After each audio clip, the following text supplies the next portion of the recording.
Absolutely, let's have a debate. Just let me know what topic you have in mind, and we can jump right in. Okay, so the topic is in Scratch. Would you rather make a game about shooting or a game about swinging? But by swinging I mean like swinging like a sword, like a sword where it just shing and slice your enemies up. So yeah. Alright, sounds like a fun debate.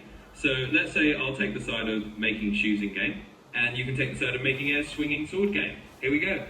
I'd say a shooting game in Scratch has its own charm, because you can play around with projectiles, different aiming mechanics, and you get to test things like accuracy or add a bit of strategy with how you place enemies. It can also be a bit easier for beginners to understand point and click or shoot and move concepts. But of course, if you're on the swinging sword side, I bet you've got some cool arguments too. The swinging sword game. Well, I would say it would be a bit more harder, but yeah, maybe like there would be like a swing mechanic where you like aim sword and you press a specific button to make it swing, and like maybe like in the game I would make it like when you swing down and then up, then you swing again, would make like this cool looking combo thing, like a bunch of slices. So yeah. So it has like this combo potential. Absolutely, and that's a great point. A swinging sword game definitely has that combo potential and a kind of fluid, skill-based feel. You get these cool mechanics where timing and direction matter, and it can feel really satisfying to pull off those combos. Plus, it adds a layer of creativity in how you animate those sword swings.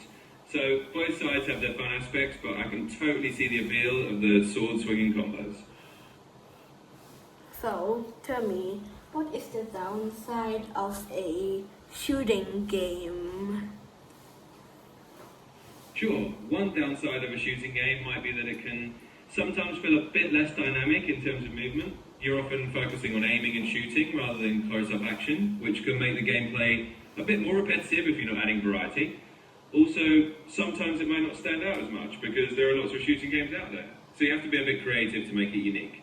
But it's all part of the fun of game design. Every style has its pros and cons. Okay.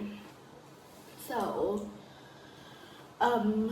well, the downside of a like a swinging sword game thing. Well, the downside is that, well, it might be a bit tricky to code, because I don't really know how you're supposed to like make the swing. No, and I don't know how to. I don't really know how to make the swing code when you're like making like a code to activate the combo if done correctly. So yeah, mostly I'm not that smart in coding, but maybe I will in the future. Absolutely, and that's a really fair point.